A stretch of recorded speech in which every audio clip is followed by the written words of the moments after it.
We'll actually be talking again on Friday on a different topic. I'll advertise that tomorrow.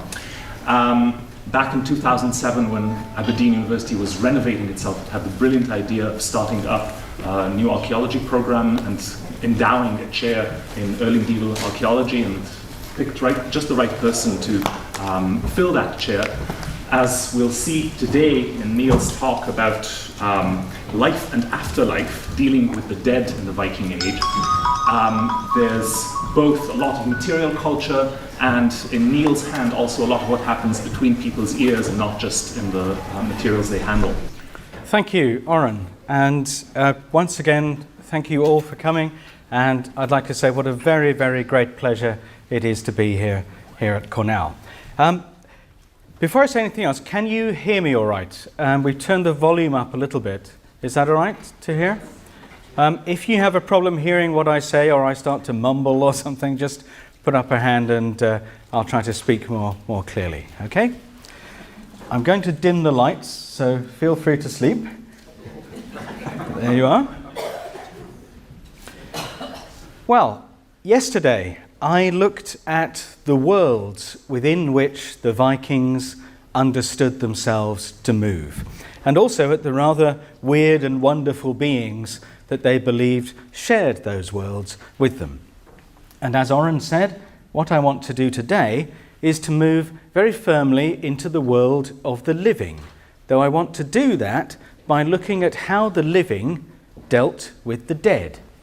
And for archaeologists, you know I'm an archaeologist, the evidence of funerals, of mortuary ritual, is one of the best ways of accessing those ancient views of the world that I'm interested in. Ideas about mortality, about the nature of life and death. Because each excavated grave has the potential to preserve the material remains of those beliefs. And for the Viking Age, we have a really marvellous potential to do that. You might remember, those of you who were here yesterday, throughout my talk then, I emphasised how I was going to be focusing on stories and the importance of stories and storytelling in the Viking mind. This is a theme I'm going to maintain through all the lectures, and today's no exception. And I want to start today's talk also with a story. But unlike the mythological tales that I was talking about yesterday, this one has a very different basis. It's a story that comes purely from archaeology, from things that we actually dug up from the Viking Age itself. So it's very securely dated. We can go back to it. We can look at all the bits and pieces and put it together many times. And it concerns something remarkable that happened over 1,000 years ago on the banks of a Norwegian fjord. We're going to this place down here, near the entrance to the Oslo fjord in southern Norway. Here's Oslo, the capital. Here's the site we're going to be looking at, and it's called Kaupang. It just means market, so it tells you what it's for. Here's what it looks like today on the little Viksfjord, an inlet at the mouth of the Oslo fjord. As you can see, gently sloping soils, reaching up to low woodland behind. This is what it looks like today, but in the Viking Age, the water level was a bit higher, which meant that the water was deeper. You could get deeper draft ships in there, which makes it ideal for a trading community. So this is a little market where ships were coming from all over the Baltic and further afield. And it would have looked something like that. So you have rows of little booths and shops and warehouses along the water's edge with jetties going out into the water. And if you go down to the water's edge, you'd have seen something like this, a rather bustling trading community. But this isn't what I'm going to look at. I'm going to take us just outside the edge of this picture to look at the cemeteries that surrounded Kaupang. Obviously, like any settlement, people died occasionally and they buried their dead in burial mounds around the edges of the settlement and on the islands around it. And I'm going to be looking at one grave in particular, or rather several graves, and it calls into question, you'll understand what I mean in a second, what a grave actually is. For us, it's a rather simple concept. A grave is where you bury someone who's died. But when we look at the little story I'm going to tell now, I think you'll see why the concept of the grave itself is much more difficult to define at the time of the Vikings. This one begins rather simply in the late 9th century. This is the late 800s. We have a man buried very simply on his side in a grave with a few of his possessions. He's dressed in his clothes. He has a blanket drawn up over his legs as if he's asleep, and that's about it. Not terribly spectacular. It has its own intrinsic interest, but in a wider sense, not very remarkable. What's really fascinating is what happens next, about 50 years later, when a 27-foot boat is buried exactly on top of him, which means, apart from anything else, they've remembered where his grave is. The keel of the boat is exactly aligned with his body. And inside this boat are 4 people and several animals. So let's look at that a little bit more closely. If we go first to the prow of the boat, there's a man and a woman buried, as you can see, head to head, like this. They've got pillows, they're laid out on blankets, they're very well dressed, and the woman, bundled at her hip, has an infant, a baby, and the woman's hand is resting on the child's head. They have all sorts of objects around them, different household items. I don't want to say too clearly that such and such an object belongs to the man or belongs to the woman, because we don't know. They're laid around them in the boat. If you look at the man up here, he's surrounded by weapons. He has a sword, there's some spears, axes, and 3 shields. And also things laid around on those objects. So on this shield, laid flat, you've got a series of nested bowls. You probably can't see the detail here, but on the scabbard of his sword are a number of spindle whorls that you use for spinning thread. They've been placed very carefully along the line of his sword. So everything you see here is very deliberate. Nothing about this is random. They haven't just thrown a lot of stuff into a boat. And then, if we move amidships to the centre of the boat, we find a horse that's been treated rather unfortunately. It's been decapitated and also dismembered, so they've taken off its limbs, and then they've tried to sort of reassemble it in roughly anatomical position. This was excavated quite a long time ago, in the 1950s, so the records are not that complete, but it seems there were other animals around as well, especially birds, though we don't know exactly where they are in the boat. But if we move towards the stern, just behind the horse, we have a dog. And the dog too has been very roughly treated. It's been, I'm sorry to be a bit gross about this, but the Viking Age is not for the squeamish, I'm afraid. So I hope you don't go pale or anything. But the dog has been kind of pulled apart. Its front legs are missing. Its back legs have been sort of moved out of their original position. And then if we go a little bit further back, right into the stern, we find a second woman who is sitting up in the stern of the boat, and from the position she seems to have the steering oar of the boat in her hands. She's dressed in a very unusual costume made of leather. This is very unusual in the Viking Age, with quite wealthy jewellery, things like that. As you can see, she has a shield propped up behind her. On the deck next to her, you might just be able to see here, is an iron staff under a rock. And I'll talk a little bit about those staffs tomorrow, but just for now I can say this is a type of object that's often been associated with a Viking Age sorceress. So it implies that she's some kind of a witch, perhaps. And then on her lap is a big bowl, and in it is the head of that dog that was down here. Well, you might reasonably ask this.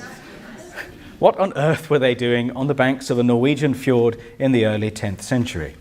You have a burial of 4 people in a boat, itself placed on top of another grave a few decades old. We can ask, are the man and woman a couple with their child or not? What relationship do they have to the woman in the stern? How did they all come to die at the same time? Are we talking about some kind of illness or something more deliberate? Who owned all these things? Who owned the animals? Who owned the objects? Who owned the boat? And how much does that relate to the people in that grave and the people who made it? I think one thing is really certain, and that's that this does not resemble any kind of funeral that's familiar to us.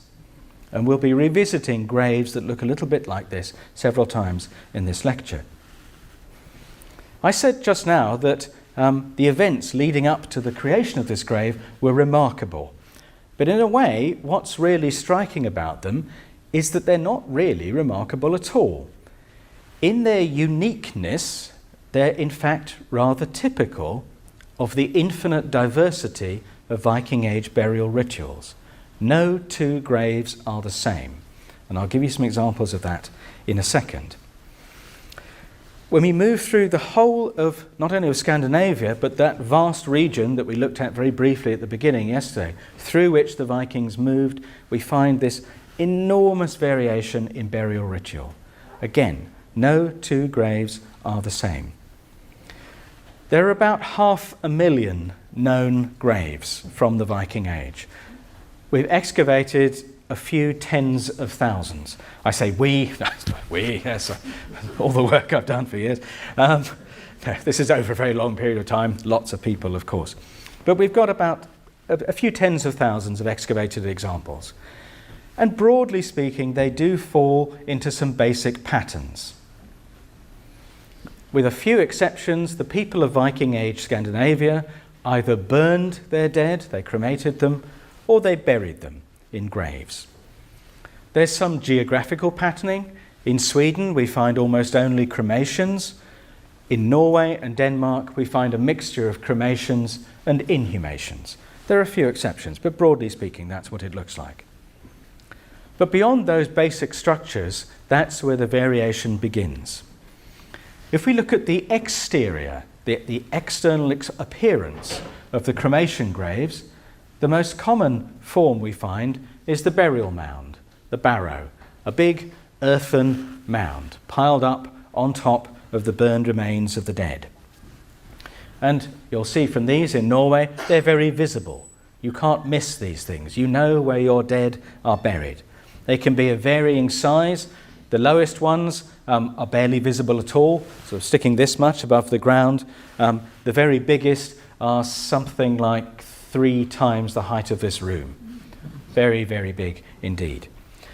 You find them on their own, in small clusters, maybe sort of 10, 15 burials, and on a sliding scale, all the way up to cemeteries of thousands.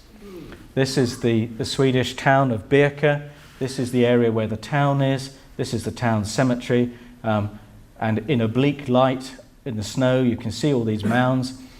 If I could somehow expand this image on the same scale, the cemetery, if you follow the light, continues sort of like this. So thousands and thousands of graves. And these burials can be marked by stone settings with raised stones in circles around the edges of the grave, or on top of them, or on the sides, in pretty much any pattern you can think of to make with raised stones. Some of them are very regular, like this. Others appear to have no discernible pattern at all. Lots and lots of different permutations. You also find single standing stones, like this one here, without any decoration, and others, like this on the Baltic island of Gotland, covered in carved pictures. You can see how elaborate this burial monument is. To give you an idea of its scale, if I stood next to it, I come up to about there. So these are very spectacular pieces. If we look at the inhumations, where they bury the body of the dead, again, an immense variation. All sorts of different kinds of graves full of objects buried with the dead. To give you some idea of how varied they can be, this is an example from Gotland. This is that island with the picture stone that I showed you just now. One might also reasonably ask what on earth is going on here. You have a very young man buried with his fingers clutching a spear, and I think we didn't quite dare to reconstruct it like this, but I think the spear might be in his throat. And laying over him is an old man with a stone on his feet, and the young man has a stone on his stomach. And you can make of that what you will, because we don't know. I won't leave this on the screen very long. This is a particularly unpleasant one from Birka. A woman buried with very, very rich clothing. This is not a poor person at all. As you can see, her head has been removed. So has her lower jaw. And instead of her lower jaw, we have the lower jaw of a pig up here. And you can speculate what that might mean as well. Here we have a chap from Denmark who's been buried face down with lots of rocks on top of him. And if you think this seems rather disrespectful, this is perhaps treating someone who's been bad or whatever, we also find grave goods, objects buried with the dead, even in graves like these. Some of them can be very complicated. This double grave from Jerdrup in Denmark, you have a woman here with lots of very large rocks on top of her. Next to her is a spear. She has a knife and various other kinds of things. And then on the other side of the grave, you have a man rather squashed up to get him in the grave with very simple clothing. Very strange gestures. Both of them have one hand behind them on their buttocks and the other hand between their legs. Whether this means anything, we don't know. But again, these are very, very deliberate graves. You can see that nothing that I've shown you is random. Okay? There must be meaning behind all of this. And we find the buried dead in all kinds of containers. They could just be laid in the grave, or wrapped in shrouds, or in coffins, or in boxes. You may find that strange. There's a number of really quite alarming graves from Gotland where you have people buried in a rather sort of relatively normal way. And then at the foot of the grave is a box about this big, and inside it is another person sort of folded up. I imagine it's a bit like packing your suitcase. Very odd. And sometimes in the bodies of wagons. This is what you see here. Wagons in the Viking Age, you could lift off the sort of cradle part that you loaded up with things, made it much easier to unload and load it again. So you can just lift it off the cradle of the wagon itself. And sometimes we find these wagon bodies used as coffins for women of very high status. So this woman is buried in one of those wagon bodies. You can see how curved it is here to take the cargo. We also find coffin boxes. That's a term that I've invented because I can't think of anything better. This is not actually a coffin, it's too big to carry, but it's something like a coffin that's constructed in the grave with a wooden floor and wooden walls. So much bigger than a normal coffin. And in this example, the woman in it is laid out as if she's asleep, in a bed with a pillow and blankets and lots of objects. And we can find something very similar made of stones. The same kind of idea. This is a variant we find in Norway where the dead person is laid out on mats of birch bark that have been unrolled and then the dead person laid out on them. But the same idea as those coffin boxes. Then we find chamber graves. These are quite literally underground wooden rooms. You can see they can be quite big. The very biggest ones, if one corner was here, they'd stretch something to about here maybe, in a square. It takes an awful lot of effort to make one of these. They're about 6-7 feet deep. You could get a lot into them. We find them mostly apparently dug in the summer. Very difficult to dig one of these in a Scandinavian winter. though occasionally we find winter objects like crampons, the things you put under your feet to stop you slipping, which implies that they were digging these in the winter as well. This reconstruction is rather bare because it focuses on things that have been found in an excavation, but when we do have exceptional preservation conditions, we find that these chambers can be completely full of things that normally decay because they're made of wood or leather or perishable items, including, of course, food. This gives you all you need to go wherever it is you're going. And in them, you can find the dead, again, in all kinds of body positions, just as we have with the inhumations. In this case, a woman laid out on her back with objects all around her. In some of the deeper chamber burials, rather common actually, we find the dead sitting in chairs. This is particularly common at that town that I showed you, the one under the snow with all the thousands of burial mounds. And in that case, the burials, always of women sitting in chairs, are positioned so that as they sit in the chair, they look out towards the centre of the town. So wherever they are, around the edges of the settlement, they're looking back to the place they've come from. Lots of different kinds of things in these graves. This woman has a pile of blankets as a sort of footstool, dressed in all kinds of splendour. These particular women are both wearing dresses woven with gold and silver thread. They would have shimmered as they moved, very spectacular things. Then we can move to burials that you've certainly heard of, the famous ship and boat burials of the Vikings. The ones that we tend to focus on are the burials in ocean-going vessels, the great longships themselves. But actually we find people in any kind of vessel that would float. Small rowing boats like this, we find them in dugout log canoes, and sometimes in graves that are just shaped like boats, but don't have a boat in them. Other times we find bits of boats, just a few planks laid out along the side of a grave. It references a boat, but actually isn't one. And then we find things that just look like boats. Boats shaped out of standing stones, like this. And in them, these black dots here, we find spreads of cremated bone. They can be buried in the middle, round the edges, at the ends, outside, or just the stones themselves. So very complicated things. And some of these monuments are very spectacular indeed. Here you can see one on the cliff top in Skåne. This is the ship setting of Arla Stirna, and these little dots you can see here are people, which gives you an idea of how big this thing really is. This is the size of a real longship, one of the biggest.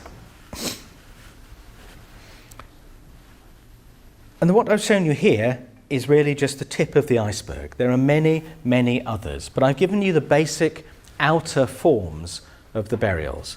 So we've looked at perhaps, about a dozen different kinds of burials. What gets really interesting is when you go inside them and see exactly what is in each chamber grave, or each burial mound, or each boat, or whatever. Exactly what are they doing for this grave? What I'm putting on the screen now is one of those pieces of work that's very simple to present. It's just a map. But the amount of effort that's gone into creating this is absolutely vast.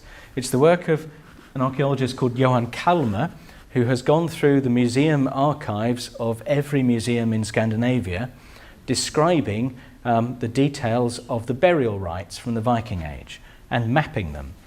And what you see in this map, every dot on there, and if we could zoom in on these particularly dense areas of settlements, the dots start to separate out. Every dot represents a different burial custom.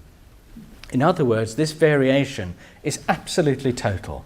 This map pretty much represents the settlement pattern of Viking Age Scandinavia, focusing on the arable soils, the rivers, and so on.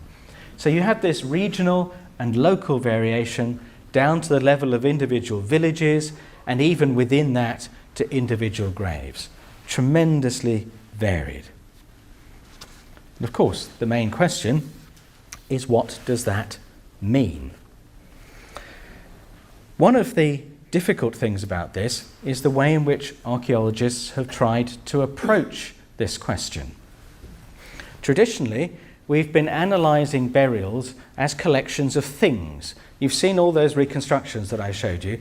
The graves don't just have dead people in them, they're full of objects. And we call them grave goods, the things that have, the cargo that's been sent off into the next world, perhaps with the dead person. And traditionally, we find archaeological reports that describe graves in terms of dead woman, perhaps with, and then a list of objects. She's got one of these, three of those, and so on, which is all very well, but when you think back to those illustrations I've told you, it tells you very little indeed about what they actually did at that funeral. Because what you really need to get to is the and I've put inverted commas around them, the rituals, the ceremonies that accompanied all of that. That's what we're really interested in. What went on at a Viking funeral? How did those things that we see in the graves come to look the way they did? In other words, as sequences of actions. And when you go into the archaeology in detail, you can often get that sequence. You can see which things are on top of other things. If you have something particularly large, it has to be put in rather either very early or very late. You can trace sequences. You can start to map out what is going on. So if you combine the two, then you can start to get back to what is really going on inside those graves. And I'd also just stress a little bit, the reason why I've shown you so many reconstructions, and I'll show you some more as well, is that really that's what we're trying to get back to. We're not trying to look at archaeological drawings and technical sketches of where things are in the graves and photographs of excavations. We're trying to get back to what was there originally. I will show you some excavation pictures, but it's this original aspect of the burials that we're trying to get to. So, that's a brief look at, an initial look at the archaeology. Do we have any other ways of finding out what actually went on at a Viking funeral? And the answer is yes, we do. We're fortunate in having an absolutely unique eyewitness description of a Viking burial. Those of you who've worked with medieval studies in any form will be very familiar with this, but even for people who've read this before, I hope to be able to add something to it. For some of you, this may be completely unfamiliar.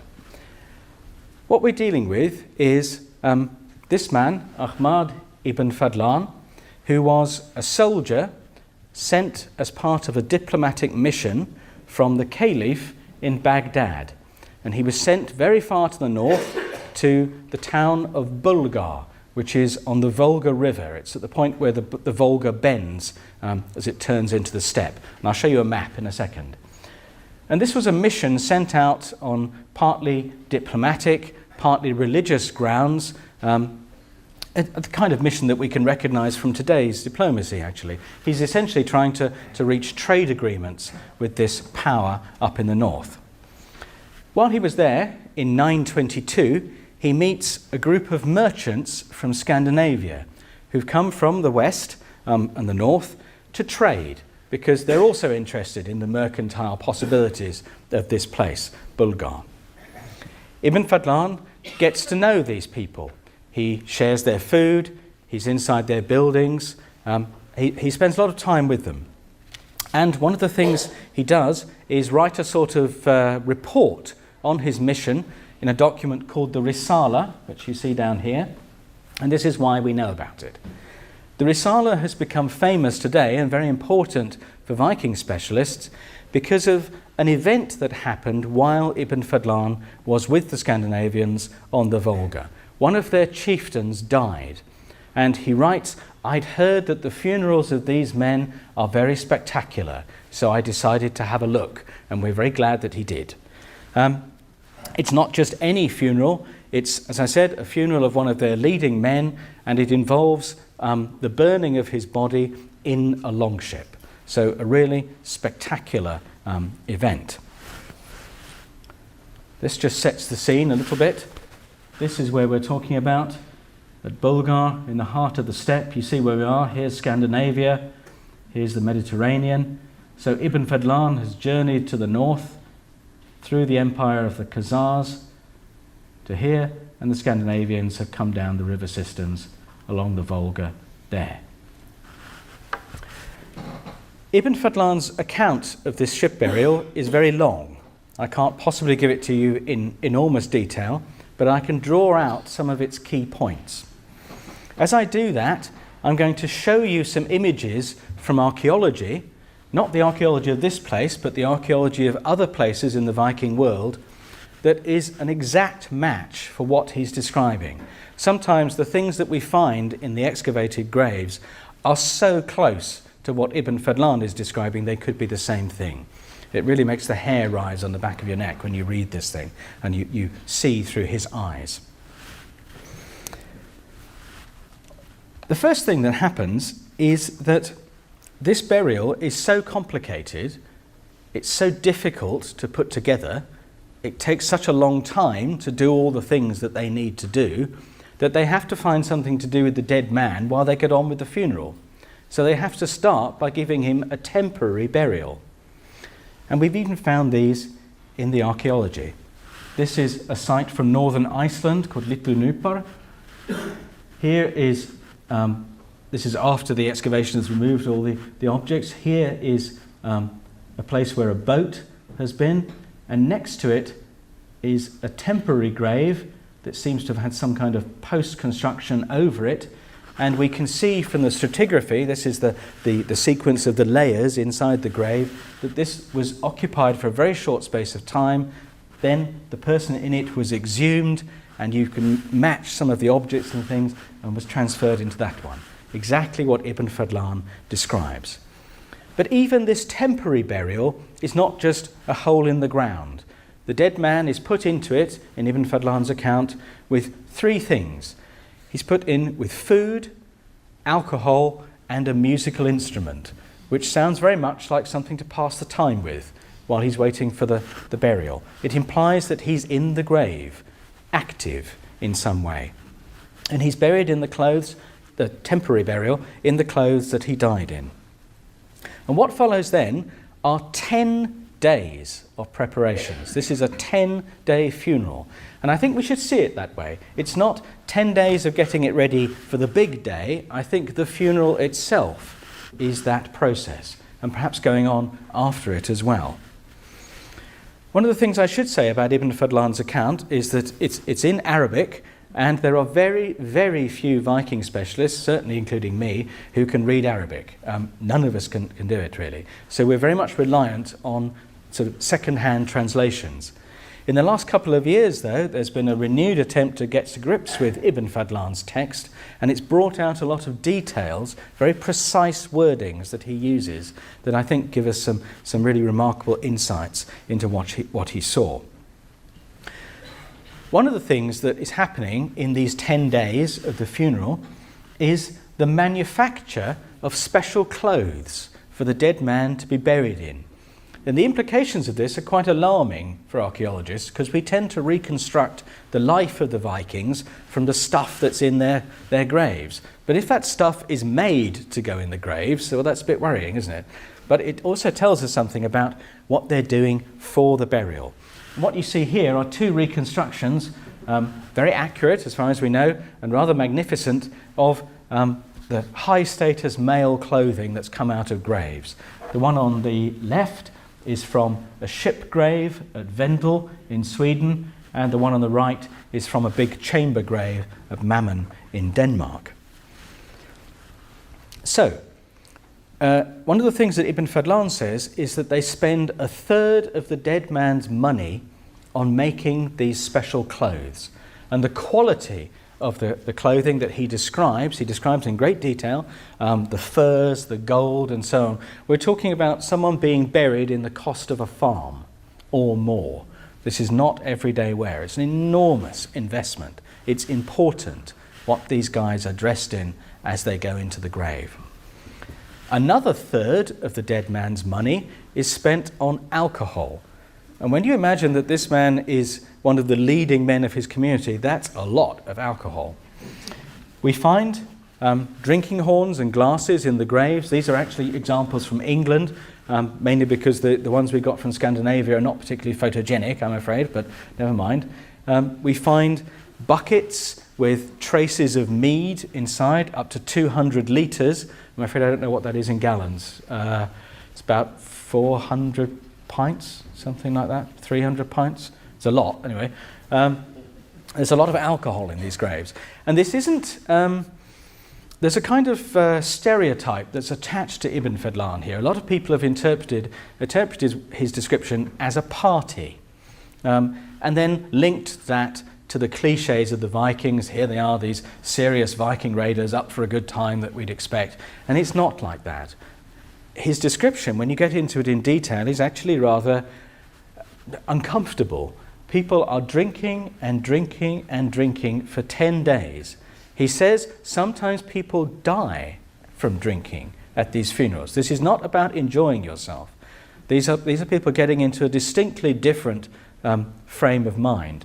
And one of the things that is very rarely considered when we look at the archaeology, we kind of assume that these things are created by people who are sober.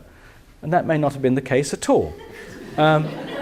This may have been part of what a Viking funeral was. So, a third of his wealth spent on this. And throughout these 10 days of preparations, everybody is drinking, everybody is eating, and it seems that very large numbers of people are having sex as well. Ibn Fadlan mentions this with a degree of scandal. The whole community is involved in this funeral.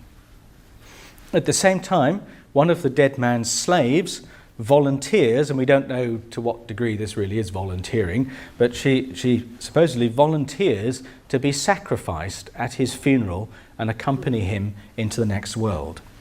And all the while this is going on, the dead man's ship is being prepared for burning. It's been drawn up onto the beach on a huge pile of logs. This is one that obviously wasn't burnt, from Oseberg in Norway. Some of you have asked me about the picture that I've got as a title page at the beginning of the lectures. That's a reconstruction of this boat as it was buried, but I'll talk about that tomorrow. Never mind. But this is the kind of ship we're talking about. And they prepare it for burning. Ibn Fadlan goes on to say that the man is placed in a special chamber, like a room, built in the middle of the boat. And here's one from another ship burial. This was excavated at the beginning of the 20th century. You can see it's an old photograph. And you can see the gunwales of the boat here. And then this wall there and there, making this chamber in the middle of the boat. And Ibn Fadlan has this wonderful description. It really is an eyewitness account. He says it looked like a tent made of wood. And this is that same grave chamber, reconstructed, and it's exactly what it looks like. And we even know what Viking tents looked like because there were some in this grave. These are their tent poles. There's a pair of these at either end. You mount these with a wooden frame at the base and then put canvas on top, and it would have looked exactly like that. In other words, exactly as Ibn Fadlan describes. The dead man is then placed sitting up on a bench surrounded by cushions. I think he might be asleep, actually. We're accustomed to lying down when we go to sleep. The Vikings sat up in bed. Their beds are very short, measure from this side of the lectern to perhaps about here. You sit up in bed with lots and lots of cushions behind you and go to sleep like that. So when Ibn Fadlan says that he sits inside here, I think he might be asleep. At this point, they also start to fill up the chamber and the decks of the ship around it with objects. I don't have time to go into them all now, but it's the dead man's weapons, it's food, lots of other kinds of things. In a very precise sequence. First they do this, then they bring that. Then they bring things that smell nice. Then they bring flowers. Then they bring food. Then they bring drink, and on and on and on. And while they're doing this, people are singing and moving around and chanting. And frustratingly for us, Ibn Fadlan says, I have no idea what was going on. Damn. Also at this time, this is where it gets gross again, I'm afraid, forgive me, large numbers of animals are being killed in very precise ways. This is a reconstruction of a ship burial excavated from Ladby in Denmark. In Ibn Fadlan, they kill 2 horses in a very particular way. They run them until they're blown and lathered and covered in sweat and tired. And then he says 2 men attack them with swords. And this is often translated with the words for slaughtering animals, when you kill animals for food. But if you go to his Arabic in detail, he uses the words for fighting. In other words, this is not that kind of gesture. These guys are really hacking at these animals with swords. And I'm sorry to be gross again here, but I think it's important to bring in what we might call the audio visuals. You don't do this quietly or cleanly. So when we see these Viking ships reconstructed in the museums, they don't look as clean and tidy as that. Think of the blood, think of the smell, think of the flies, and all the rest of it. These are very, very dramatic, immediate events. And if we go to the archaeology, at some of those ship burials I just showed you, Oseberg, Gokstad, that's the one with the chamber. At Oseberg there are 13 decapitated horses. Gokstad, there are 15 horses. You find in one of them there's a heap of 7 dogs. You can't do this to these animals in a way that is tidy. And if you start trying to decapitate one horse, the other 13 are going crazy. Yeah? These are not funerals as we would think of them today. Very, very dramatic. They also involve other animals. There's cows, horses I've mentioned, dogs. In Ibn Fadlan's account, birds are very important. They pull birds to pieces and then throw the pieces in different parts of the grave to one side of the ship and then the other side. Very, very complex actions. While this is going on, the slave woman that I mentioned who volunteered to be sacrificed is going round the tents of the men of the camp, and there are a lot of people here, and she's having sex with each of the men in turn. And again, this is not anything to do with any normal context that we might think of for that action. After each of these acts, the man in the tent shouts out so everybody can hear, "Tell your master I only do this out of duty." And this is going on all the while they're killing the animals, filling up the boat, and so on. This slave woman then performs a very complicated series of rituals. She's lifted up on the hands of the men to look over a structure that's been erected in the open air. He says it looks like a door. And she looks over the top of it into some kind of unspecified other place. And she has visions. And said, and when she's lifted up over the door, I can see paradise. I can see my master. I can see my family. She talks about what she sees in this other world. Finally, she enters the ship by walking on a staircase made of the hands of the men. So they stand in a line with their hands like this. So she walks up their hands onto the deck of the ship. There, the dead man's closest male relatives, 6 men, first rape and then strangle her at the same time as a woman who's been directing all of these proceedings, a kind of funeral director, stabs the slave to death. And this, again, is something we have in the archaeology. I'll just give you one example, but there are very many. On the Isle of Man, this is an offshore island to the west of England, we find in some ways rather typical burial of a young man surrounded by weapons, laid out in a grave with a mound over him. That's fairly normal. On top of the mound is the skeleton of a 20-year-old woman who has been killed with a blade strike to the back of the head. This is her skull. And her body is then covered with a very thick layer of cremated animal bone. This is a lot of animals, several cows, several horses, dogs, and other things.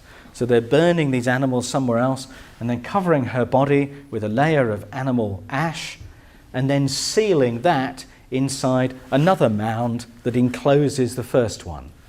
And we find several of these kinds of sacrificial killings or executions or whatever you want to call them in connection with Viking burials. A particularly odd and very unpleasant aspect of this, and again, these are the kinds of things we have to get into to reconstruct these funerals. As you can see, the very large piece of her skull that is missing here really is missing. They remove it from the grave. And then in other sites, I'm not making a connection between the two, but other places, for example, Ribe in Denmark, we find pieces of human skull from the back of the head that have presumably been carried away from somewhere else. This particular one has a hole drilled in it so it can be suspended, perhaps as a pendant, and in runes has the name of Odin inscribed on it. So it gives you an idea of the reality behind what Ibn Fadlan is describing.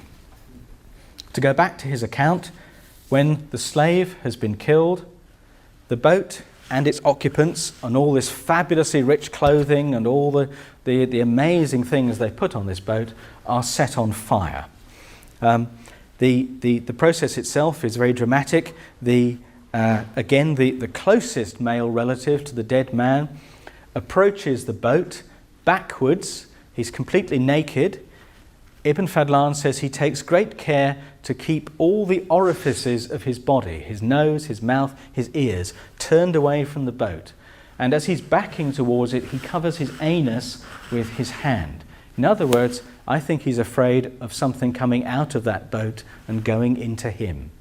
And as he approaches the boat, he then puts in the first torch, and when he's lit the pyre, then everybody else can approach it and it's somehow safe to do so. And they throw torches onto it. This, sorry to be flippant, this thing you see here, this is from a Viking festival that's held every year up in Scotland. We do this all the time in Scotland. But it also is linked to the archaeology. This, for example, is a reconstruction of the ship cremation from Myklebost in Norway, where a massive longship, bigger than any that we've excavated in any preserved way, was set on fire, and the remains of 54 shields have been found that were strung along its sides. A really enormous ship cremation. After that, finally, when the ashes get cold, as he says, they raise a mound over what's left, and they put a post in the top on which they carve the name of the dead man and the name of his ruler. And again, from the archaeology, we find post-constructions around graves. They're starting to come up more and more now. Other things here. This is the main grave. So it looks like in different parts of the Viking world, they're putting up freestanding posts or little shelters or roofs or even buildings around graves. So you get this constant emphasis on the grave as a place to go back to. And that's something that I'll talk about rather more tomorrow. And this whole 10-day process, as Ibn Fadlan describes it, is accompanied by music and singing and people coming to and fro from the grave. So I think by now you understand what I meant at the beginning by questioning what is a funeral, what is a grave in the Viking context. And I have to emphasize that what I've just told you is the brief version. Ibn Fadlan's account of the burial, this is a 19th century Polish attempt to reconstruct it with all the different things I told you about squashed into one, a bit sanitized, but there you are. This is one of these romantic visions of it. Ibn Fadlan's account is pretty laconic, and if I were to just simply read it to you, it would take pretty much the whole lecture, so enormously detailed. We know that Ibn Fadlan is describing the burial of an elite, someone important, someone with a lot of money to spend on their grave. And the burials of people like this are much easier and more accessible for us to interpret because they leave more things for us to think about than the kinds of burials you find for regular people. But even so, there are patterns to be discerned, there's information to be got from all of these graves. And in one way or another, they are telling us something. I think, this is a point I know I've repeated several times, but there is nothing random about these graves. You've seen it in the archaeology, in the reconstructions, in Ibn Fadlan's description. Very, very deliberate. They know what they're doing. So what we have when we look over the range of Viking burials is a finite repertoire of outer forms. And I've summarised those for you. Burial under mounds, in chambers, in boats, in those coffin boxes, as cremations, and so on. But within that, Viking funerals were almost infinitely varied. And when we're talking about tens of thousands of excavated examples, and presumably all the other ones that we haven't excavated, the big question, of course, is what does that mean? These are clearly complicated, intricate events. They last a long time. We have that from Ibn Fadlan's account, but also when we look at the archaeology, you simply can't do these things fast. And in some of the cases, you find environmental evidence that the bodies themselves have been sort of lying in state, we might say, for quite some time, certainly days after death, which implies, again, that these things are taking their time. So you have this variation within a finite range of forms, and very clear evidence, both archaeological and textual, for complicated events, complicated sequences of actions. What does that mean? Well, you know that all through yesterday's talk and today's, I've been emphasizing this idea of stories. And what I'd like to leave you with today is the suggestion that when we see these archaeological documented examples, when we see them reconstructed like this, when we look at the textual descriptions of people like Ibn Fadlan, and there are others, just not quite as detailed. There are also descriptions of burials from the Icelandic sagas, even some of the poems that we've mentioned yesterday.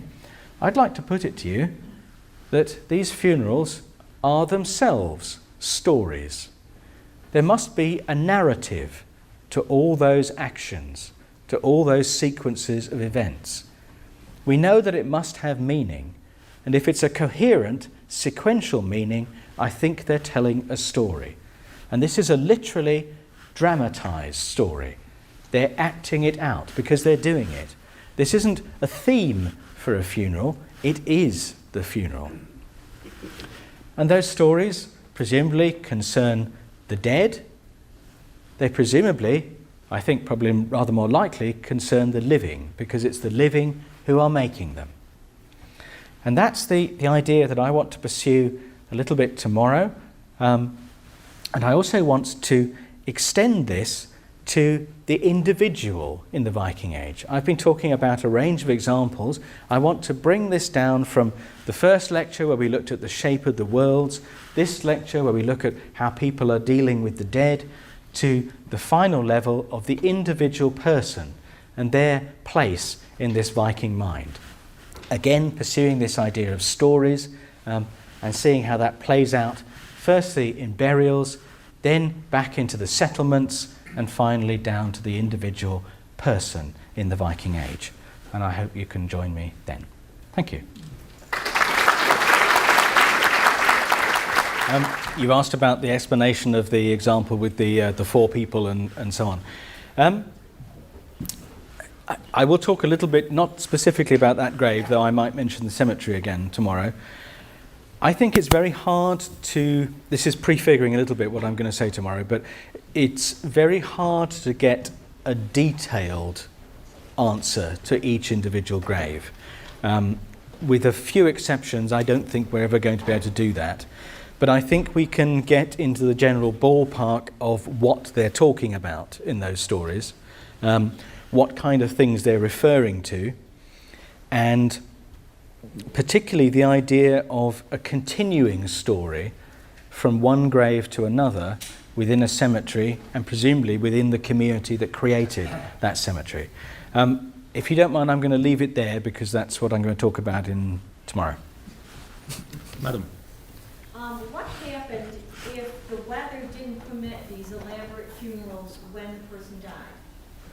You asked me about what happens if weather impacts on the funerals and so on. The simple answer is we don't know. When we have seasonal weather, so winter conditions, there are some graves which are very roughly made well, they represent what happens if you try to dig in semi-frozen ground. You can't get straight lines and so on. The earth is fragmenting and so on. So we can see that evidence of weather conditions, and it certainly makes it more difficult. In some of the graves, the dead people and even the animals are fitted out for winter. I mentioned crampons earlier. Animals had them as well. So there's a special kind of crampon that fits on horses' hooves, for example. And you find these in the graves. It makes you wonder whether these are winter graves. Whether when they're bringing the animals up to the grave itself, they have to have the crampons so they don't slip, and so on. Then again, it might be that it's cold where they're going. So that's another variable. In terms of more ordinary weather, rain and so on, we simply don't know anymore. Think how rare it is that a funeral today is called off because of bad weather. It has to be really, really dreadful weather for a funeral to be cancelled, and I suspect the same is true here. One thing that I would like to mention is that when we see reconstruction drawings or films of ancient societies, like this one, they're almost always in daylight. And some of the eyewitness descriptions we have of Viking funerals, they're not all from Ibn Fadlan, there are other ones, particularly the ones left to us by the Byzantine Greeks, emphasize that their funerals are conducted at night by the light of the moon. So again, think about some of these things happening at night. And when you add in things like fire and the effects of fire, or moonlight, especially when there's no street lighting and so on, things look different in those kinds of environments. So think about all these objects and how they appear in different light conditions. That can also be part of this theatricality of those graves. You asked about the prevalence of sawn timber in these graves and the different reconstructions that I've shown, and the implications that has for the technology to do it, the tools and so on, and also the resources. The first thing is that this is a tremendously timber-rich society. Their buildings are made of timber, obviously boats. It's an intensely maritime culture. We know that they are managing woodland. They're keeping it tended. They're ensuring a steady supply of wood and its seasoning and so on. When you have the very detailed investigation of ship's timbers, for example, using dendrochronology, this is where you use tree rings to date them, you can sometimes get a very clear sequence of how old the wood is using, what age of wood they're using when they're building these things. So you can see how they're managing their timber resources. The access to wood to build things like this is not particularly surprising. We know that they have stores of it. As you get on in the Viking Age, and also depends where you are, particularly out in the North Atlantic, timber supplies are much more difficult. And when you look at, say, Icelandic burials, there's very little timber, which makes those post-hole constructions that I showed you all the more remarkable, because that kind of wood is very, very precious indeed. Burials like this one that's taking place in Scandinavia, Scandinavia today is covered in woodland, and the same was true even more so in the Viking Age. There's plenty of wood to be had. When it comes to the tools to do it, they had very, very sophisticated woodworking tools. We found them in the graves. They're clearly prestigious items. We also find them in, there's at least 2 chests of woodworking tools that have been buried and locked, dropped into bogs and things like that. So we certainly know they're capable of doing this in a way that we find quite hard to match, actually, when they're making replicas of Viking ships today. Really experienced shipwrights are learning how to do some of these techniques. They're really good. Iron and steel tools, or brass or bronze? Iron, yeah, with some steel as well. You asked me about whether each grave is deliberately made unique. I certainly think they're made personal for that person, this grave. There are elements of them, even beyond the forms, like boat burial or chamber graves or whatever. There are elements of them that repeat from one grave to another, and I'm going to talk about that tomorrow. I think there is this very conscious deliberation. They're trying to make them different from another grave, but in a way that also connects to them. And I'll say a bit more about that tomorrow if you'll let me do that then. Yeah. You asked me about what the Vikings thought about being dead, what happened to them, whether they were going to the gods or whatever. In terms of an afterlife, I imagine you've all heard of Valhalla, Odin's hall. I mentioned it briefly yesterday. There are several of these halls of the gods, and in the texts, some people go to the gods in their halls, particularly warriors. There is a world that appears to be for people who drown, a world under the sea. There are huge gaps in our textual knowledge of where people go. For example, we know nothing about where women go at all. And it's kind of assumed that they go to Freya or a kind of female equivalent of where the warriors go, but we don't know that. There's also this sort of nondescript underworld that I mentioned yesterday called Hel. Snorri, the Icelandic historian of the Middle Ages, who writes about this, sort of tries to persuade us that it's a very negative place. This is where you go if you die of old age, which is bad news. You're supposed to go out in a more spectacular way. This is where sort of ordinary people go and so on. But if you go into the sources that have really quite good connections with the Viking Age, especially the skaldic poetry, and some of the mythological poems, there doesn't seem to be any sense that hell was a bad place. It's just a different place. And sometimes people that you would really, really expect to go to Odin, who followed him all their lives and so on, quite happily say, I'm getting ready to go to hell. And you think, why would they do that? Even when Odin's son, Balder, dies, he goes to hell, when you might expect him to go somewhere else. But all of that is a textual world. When you go to the archaeology, it's very hard to link that to those sort of textual afterlives. It does seem as if the dead are supposed to stay in their graves. We often hear about ship burials being a ship of the dead, so you take your ship and sail off into wherever it is you're going to sail to. At least one of the ship burials, the big one at Oseberg, it's actually this one that's reconstructed on the screen. The ship is moored in the grave. It's tied with massive hawsers to big rocks. They don't want that ship to go anywhere. There are also some saga descriptions of people walking outside at night, going past burial mounds, and the burial mounds are open, and they can see into them, and the dead are inside, sort of living in their mounds. Usually they're quite happy, they're singing or drinking and things like that. There's a lot of heroic poetry that also implies that the dead live in their graves. I'll be talking a little bit more about this tomorrow, but I think the archaeology is telling us that the grave is a new home for the dead, and they're certainly making the connection between the place where the dead people came from, where they lived, and where you put them when they're dead. They're still there, they're part of the community. But the detailed afterlife is quite difficult. There's a point I want to make about that, but it's a key part of what I want to say tomorrow, so I'll leave it till then, if that's okay. That's a long question. I hope I can summarize it. Basically asking whether, in addition to factors of wealth and so on, that there is a chronological dimension to these graves and the stories that they might represent, whether we can look for that in the archaeology and also apply cross-cultural comparisons to help us with that.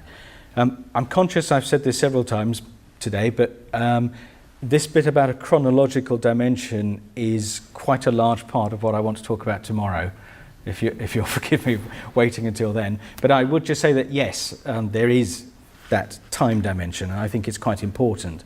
I think the stories develop over time, and they refer to each other. In terms of cross-cultural comparisons, people have used this from looking at mainly the role that, for example, fire plays in funeral rituals and things like that.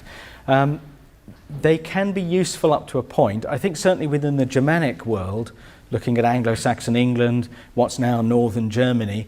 These are cultures that are really quite similar to those of the Scandinavians. You can look in their burials and find quite similar kinds of things. This idea of stories in graves is starting to come out more and more in Anglo-Saxon. This is English material. So I think within that context it's quite useful. It gets harder and harder the further culturally you go away from the material you're looking at. So I think in terms of the detail of those stories, it's not so useful with that. You asked me about the contrast between people happily singing in their graves and some of the archaeological examples where people are face down with rocks on them and things like that. To spare your feelings, some of those examples were the nice versions. You should see the rest. They do very strange things to people in graves. I think there is certainly... It's very tempting to see things like the stone burials as showing contempt for the dead or fear of the dead, trying to keep them where they are, things like that. And that may be the case. Others of them, it seems to be more symbolic, so you get someone with a stone on their hand. What does that really mean, and so on. I think that there isn't a direct correlation between, for example, wealth and having a nice burial and sitting there drinking and laughing. There are poems in which you have really very important war leaders, for example, who are described as grumbling down there among the tree roots, and there's one with a tree root in his back and he can't sleep properly, things like that. So there's different kinds of elements of this, but some of that might be poetic license. I think that, as with the beliefs that I talked about yesterday, there is regional and temporal variation. There's not a consistency in this. I think it's very hard to be broad-brushed about it, though that sort of almost infinite variety that I mentioned is a consistent variety, if you see what I mean, across Scandinavia. So I think that there are many different kinds of stories telling different things, and especially as I said, I'll develop this tomorrow, but I think these are to some extent community stories, and I wonder whether the different dead have different roles, different characters. So just as you think of any kind of mythological or story like that, you have good guys and bad guys and the villain and so on, and the bystanders, and I suspect that's going on as well. You asked about the extraction of iron from ore and whether they got this from imported material or local. Very much local. They certainly have this technology. There are big iron sources in Scandinavia. In fact, the ironworking industries are really very sophisticated. I mentioned the dwarfs yesterday and their role as smiths and so on. This kind of mystical aspect of the transformation of ore into metal. And if you don't know how to do it, if you start off with a lump of sort of bog iron or whatever and end up with a beautiful pattern welded sword, that's quite a magical transformation. And we find that the workshops of smiths, or smithies, are quite some distance from the main settlements, which might be simply practical because they use a lot of fire, and fire is not something you want in a wooden settlement, so keeping them at a safe distance. But I think there are also overtones of power and the ability to do that they're doing something very special. So they have the technology, but they regard it they know that it's difficult to do. It's not a general skill. There's certainly we find on the farmyards they have small smithies that they're just doing very basic work, repairing your plough or whatever. But the fine metal work is quite rare, and you find it in specific places. So. You asked me about the woman, the funeral director in Ibn Fadlan, and what we can say about that role in other funerals. His description is the only one that mentions someone directing what's going on, but he is very clear indeed that everything is under her control, and her two daughters. He is filtering this not only through a language barrier, he has a translator with him, but also through a cultural barrier. The word he uses for this woman, he calls her the Malak al-Maut, which I don't speak Arabic, but it means the angel of death. This is a direct translation, and what we do with that is a bit of a game, but one of the suggestions, and here I'm getting further and further away from my personal competence, but one of the suggestions is that the angel of death in Arabic law has a this particular angel has a function of choosing the dead and making sure they go where they're supposed to go. And that sounds very similar to a Valkyrie. There's also, this is getting a bit of a distance, but I think it's relevant. In the early 11th century, in 1014, there is a document written by an archbishop in England of Scandinavian descent, who's Archbishop Wulfstan, in which he writes a sermon to be distributed throughout England and read in all the pulpits, because he's concerned about the general decay of the moral fibre of the English. And as part of this sermon, he lists all the things that they're doing wrong and thereby sort of straying from the path. And in that list is having to do with, in Old English, Valkyries. And the idea that Valkyries are people, as well as these mythological beings, might have some currency to it. So there may be, I think, in the Viking Age, a kind of real function of someone who does something with the dead, a kind of funeral director. It's certainly clear in Ibn Fadlan that this is a family business. Her daughters are involved, as I said. There are also many other accounts of women presiding over various kinds of rituals, offerings to the elves, offerings to all kinds of other beings. There's sacrificial rituals, sexual rituals, lots of different kinds of things, all in the province of women. And I'll talk a little bit more about that tomorrow, because magic and sorcery is also very much a female activity. So the idea that women control access to this stuff, whatever it really is, I think is very strong, even though the individual details, for example in Ibn Fadlan, are a little bit sketchy. One more thing I would add on that, sorry I know this is a long answer, but the role of the slave woman who is killed seems also to be very important, because a lot of the rituals are done by her.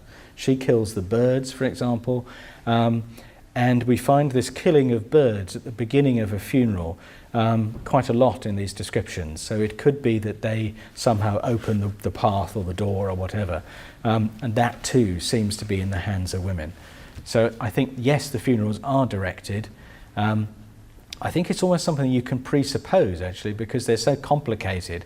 I get very, I won't name any names here, but I get very frustrated when some Viking archaeologists write all this off as local tradition or family custom.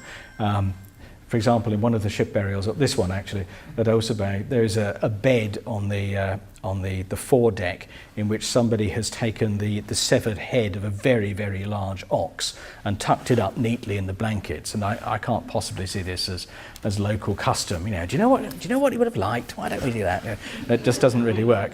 So I think somebody has to be directing it.